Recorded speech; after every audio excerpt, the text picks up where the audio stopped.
My name is Rose Surma. I'm the Executive Director of Oasis Central Minnesota. And today I have with me Lisa LeBlanc, who's a case manager at Oasis Central Minnesota, and Nina Lang, who's a program director and licensed social worker with Oasis Central Minnesota.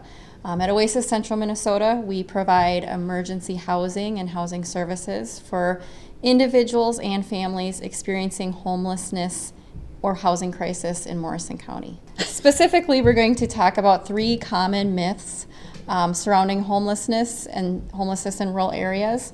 Those 3 would be: 1, homelessness only occurs in cities; 2, those that are experiencing homelessness are dangerous; and 3, people choose homelessness and do not want to work. Correct. So I think we'll start with the first one, people experiencing homelessness. It's only a big city problem, and it's not in our smaller rural communities. Correct. And I see how that is definitely a myth, because when you're in a city area, they're on the street corners, they're laying on park benches, they can't hide as well. More visible. Yeah. To where in our community, they can hide in the woods, they can hide behind houses.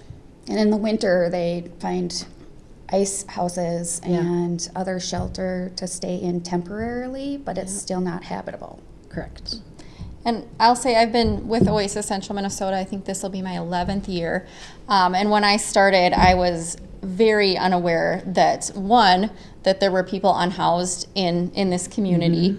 And secondly, I think what was really shocking and just heartbreaking was there wasn't a resource, there wasn't a place for people to go that was safe when they were in these extreme housing crises. So, and I think that's true for many, many communities in Minnesota and nationwide. Yeah. And I think that's sort of the starting point is, really acknowledging there's a problem and that there's a lack of resource. I think that's starting to kind of turn around, but I think that was sort of a barrier to getting into this work, was really recognizing that there is an issue in our community and that there needs to be a resource. Right.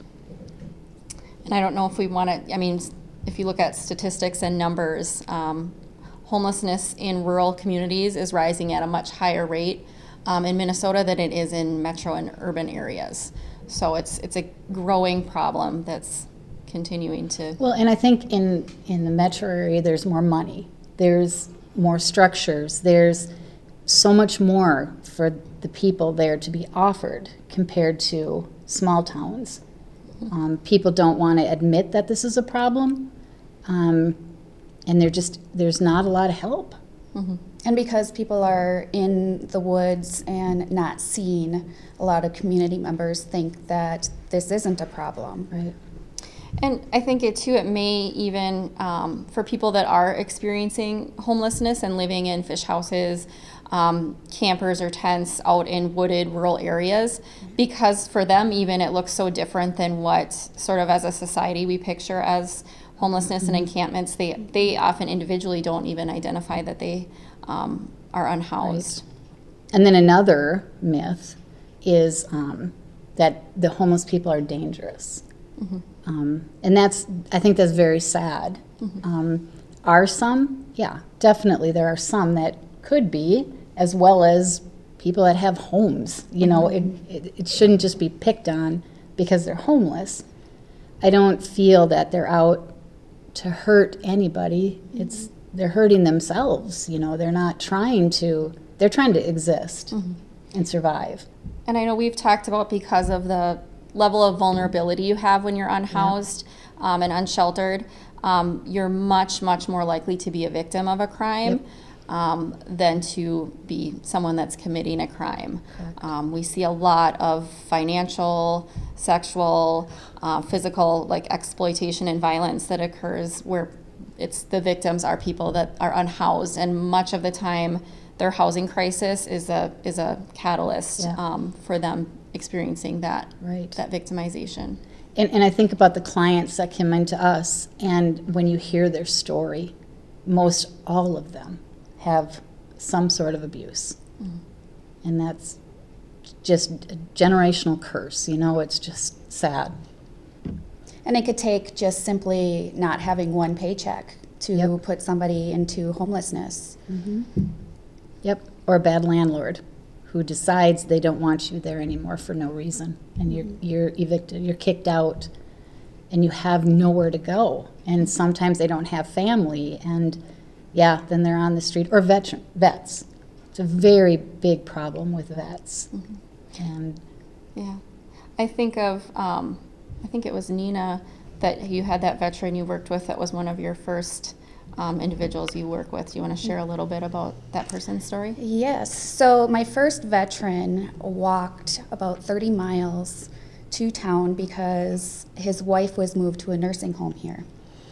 And he just wanted to be by her side. He had a full-time job, had housing. He walked because he didn't have transportation, and this is where he wanted to be. And that put him into homelessness. And he was sleeping out in the woods, trying to cover himself up. It was the dead of winter, just covering himself up with branches and things just so that he could take a break to get here. He just wanted to be by his wife's side. And he heard about us, and we communicated and connected with the Morrison County Veterans Office. And we discovered a whole lot more resources for this person.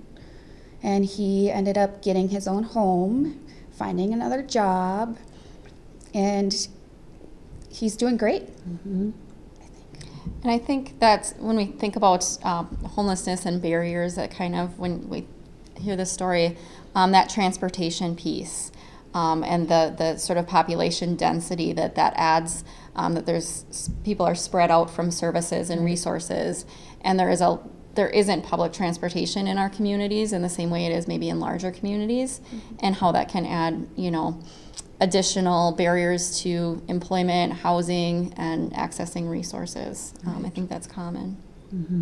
Number 3, people choose homelessness and don't want to work. And I think along with that, there's sometimes a thought process that employment is the one sort of ticket to getting out of homelessness. So I don't know if we want to talk about that a little bit. And it kind of starts with the fact that there is no housing out there.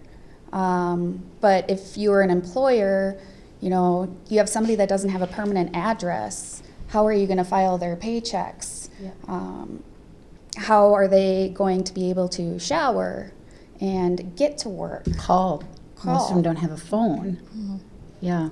And they're in survival mode. They're doing what they can to survive, and possibly thinking about a job isn't their first thought.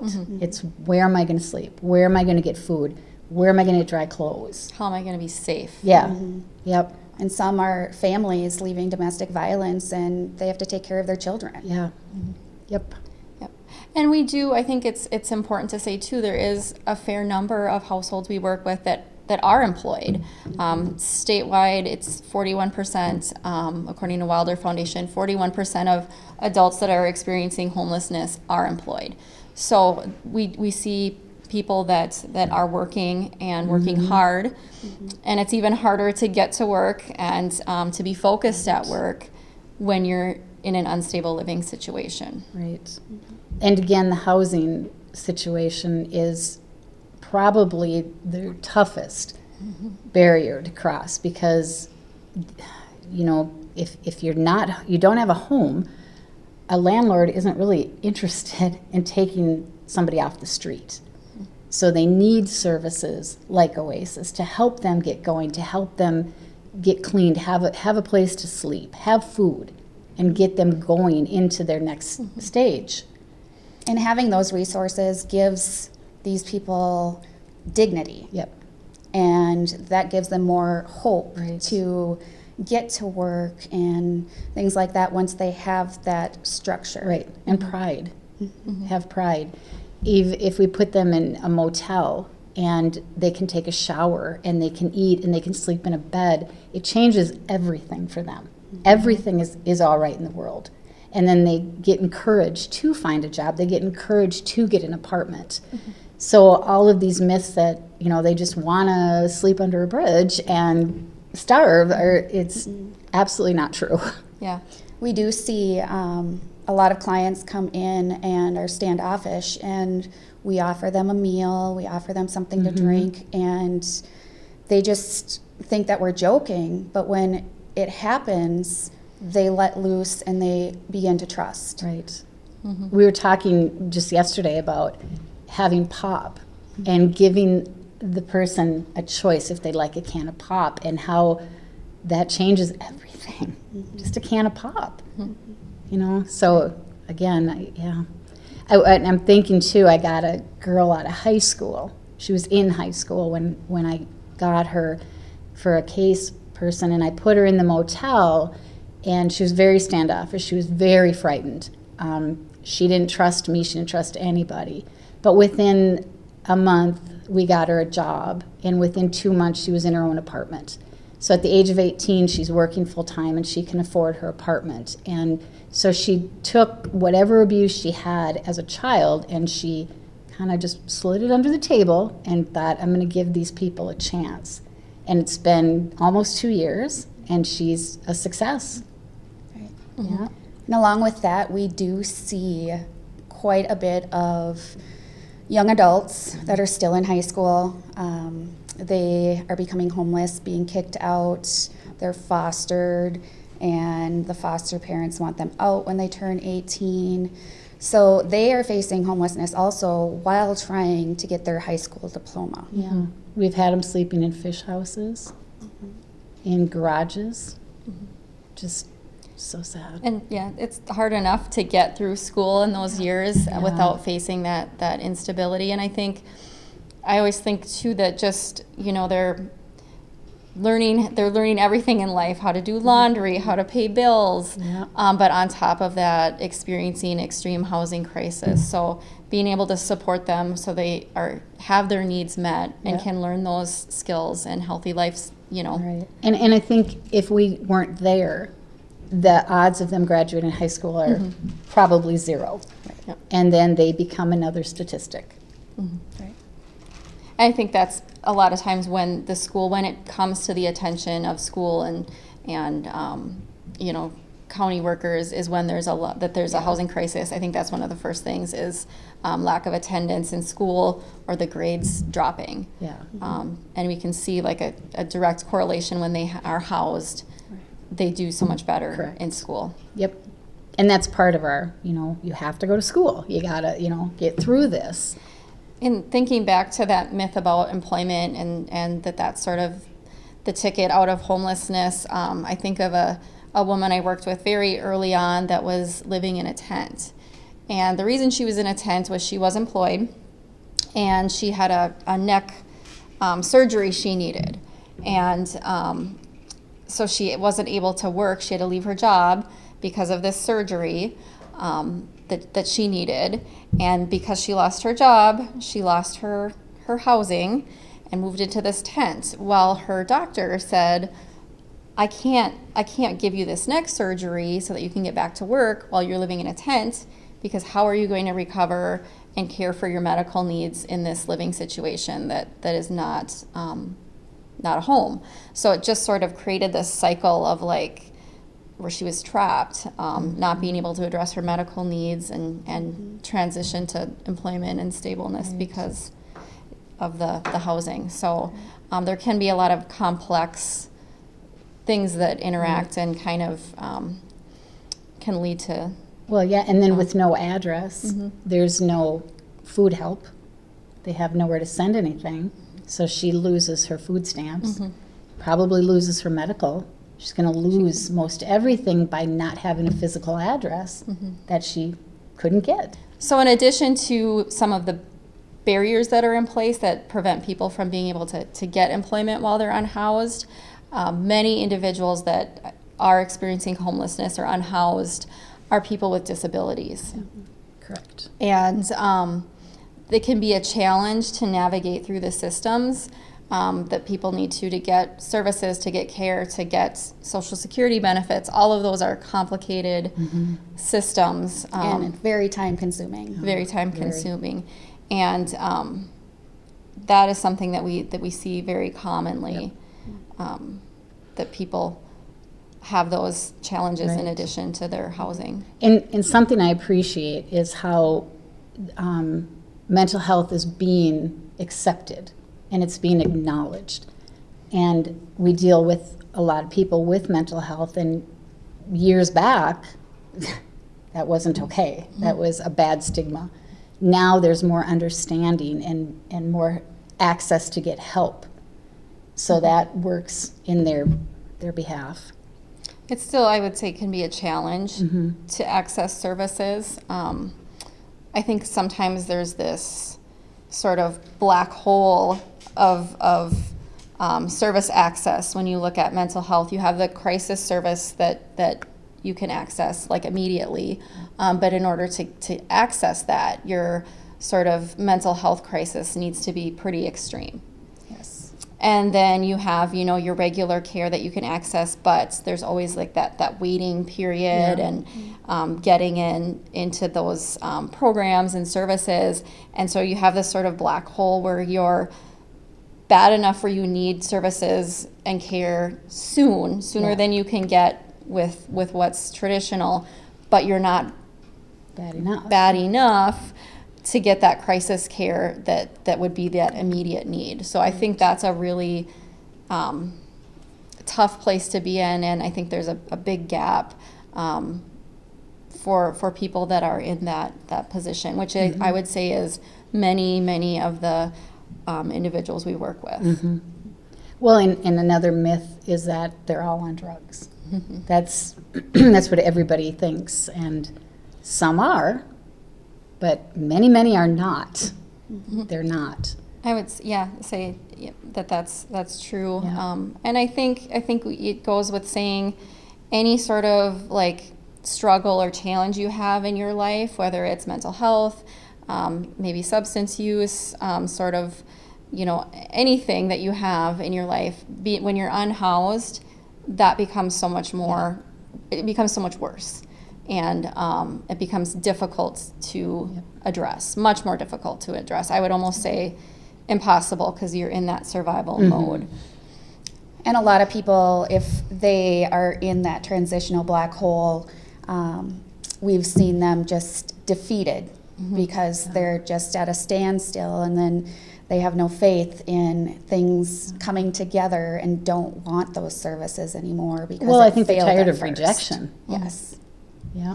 And that's those complex systems that people have to navigate through. I think even us that do every day interact with these services and systems often are struggling and not quite, it can be very difficult. And if you're someone that doesn't have that background, you're sort of living day to day and surviving, it's almost impossible to get through those systems for financial assistance, for medical care, for mental health care, disability, getting Social Security benefits. All of those things are complicated and require more than just one interaction. And that can be, if you don't have a mailing address again and a phone, you may not be able to follow through and get the benefits and services that you are entitled to, because the provider isn't able to have continued contact with you. We see people missing housing opportunities, missing other appointments and opportunities because of that communication. Right. And I think it also gets enhanced with the fact that it's rural, not the amount of resources that are available. People want to stay in the area rather than go down to a big city. It becomes terrifying to go somewhere else and be homeless there. Right.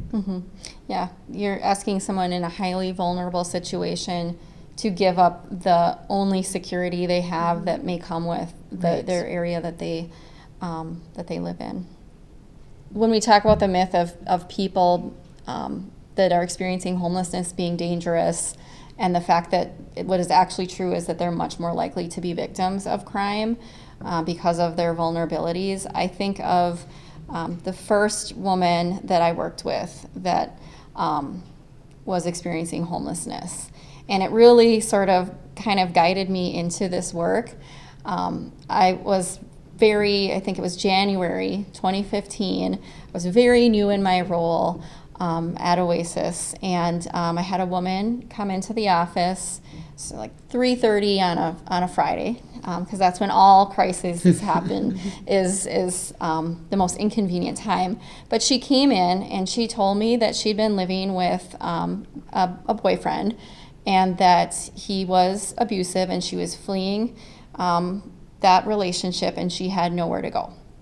And I, at that time, kind of going back to the hiddenness of homelessness, thought, well, I invited her in and I said, I'll make some phone calls and we will get you set up, because someone must do this work. It's not okay for people to be unhoused. Like, we just, as a community, someone has got this covered.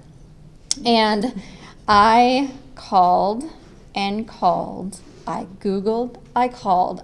We spent as much time. I think I called every phone number in the community. And I was just like horrified to come to the conclusion that there was nowhere for her to go. There was absolutely nowhere. So and at that time, our organization didn't provide emergency shelter. It wasn't identified as a part of what we were providing in the community.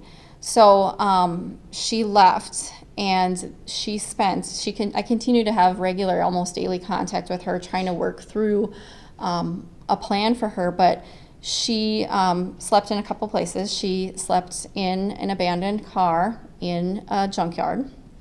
And then what she did much of the time was she would go to the bars in the evening, and she would just go home with whoever would take her home that night. And it was heart-wrenching to see her victimized almost on a daily basis, just to sort of have a warm place to live at night. I think I prayed every night that she would be okay. And that went on from January through the summer. But in October of 2015, she moved into her very own apartment. I always say she's the one that really taught me about sort of the gaps in the system and what challenges people have to navigate through, but then to also on the other end see the joy and stability and just those things, to see that It becomes real. in a person, to see what a home really meant while, after struggling through so much. Right. So I think of that, because it was heartbreaking to see, but just rewarding. No one should have to endure that to have a home, but it meant so much to see her get her own home finally. Yeah, So to have that dignity. and I remember her saying to me, "This is the safest I've ever felt," and not just a home, but safety, dignity. Right. And how sad for such a long thing she had to endure until help was there. And now, you've worked this program so well, so now they come to us homeless, we can house them within an hour, get them a temporary place. Yeah, that really changed for me that this was a need in our community, and we cannot continue to have people suffer Right. in that way or similar ways because of just needing housing. I when I moved to Little Falls, I had no idea that anybody was homeless. It just, the community looked so together, and everybody had houses, and I had no idea. Just, I don't know if I was blinded to it or just, didn't know it. I think it's just so hidden Yeah. in our small communities. In our community, it's very well hidden. I think of one of our clients that was sleeping under the trestles, and it was cold, and his whole life was in his backpack. And he got up, and the backpack fell into the Mississippi River and floated down the river. And that was his whole life. And we've seen homeless backpacks, it's one sock or, a sweatshirt or, but that was everything to this person, everything. And so, we've been able to help him as much as we've been capable of helping him. But I think everybody needs to open their eyes and see what's happening around them. It can be your parents, it could be family members, it could be your neighbor. It's in children. The children that are sleeping in cars over the winter or put into shelters, which I'm thankful they have the shelters, but they become victims too. So I know we've talked about sort of the myths and some stories related to, but we should maybe kind of just touch on some of the things that we see are the real causes of homelessness. I think Nina, you mentioned this, or maybe you did, Lisa, that a big cause is just the lack of housing options in the community. We're not a unique community. I think this goes across the state and country again, but there's a lack of affordable housing. Right. We see many people paying half of their income towards housing or more, and that's just a recipe for losing one thing to go wrong to losing their housing. It also makes it harder for when people have that instability and their gap in housing, like, acquiring new housing, there's just long waiting lists for housing. And I think caretakers, landlords right now can justify their raise, how much they're charging for rent. And they can pick and choose. Do they want a low-income person? Do they want HRA? Do they want cash? And minimum wage might go up $1, but rent goes up $3. So it's such a struggle. And to find affordable housing is the key. It's not private landlords. It's HUD housing, having be built and having this for people. Yeah, I think housing across the spectrum, from supportive housing, low-income housing, all the way up to workforce fair market housing. We need all of that in our community. Definitely. And we also see that there's a generational kind of theme going on. So parents have been homeless or in poverty and these children are experiencing it, then they kind of cycle into it too as adults because they don't know. They live what they know. Yes. Yeah, that cycle of poverty and generational trauma is definitely prevalent. And I think too, contributing, and we've talked a lot about all the systems where there's these gaps and difficulty to access healthcare, mental health, transportation, childcare, all of those support programs, without access to them can be a catalyst for losing your housing. Right. Well, you get a mom who has a couple kids and she may have a job interview. She may even get the job, but what does she do with her children? Daycares want money, And there's this lack of opening. Someone was talking to me about infant childcare, and what they said in Morrison County, there's 30 licensed childcare providers, and each of them is licensed for one infant. So that's 30 infants in a community that has far more than 30 infants that need quality childcare. So that can be, sometimes people are really forced with making the decision of losing their job because they don't have childcare, or even leaving their child with someone that maybe isn't that quality childcare choice, that isn't a choice that should be made, which is not okay. So there's those things, all of those systems that people can fall through the cracks are absolutely catalysts for housing crisis. My favorite story, or one of my favorite stories, about a young man that came in, it was 2017, I think.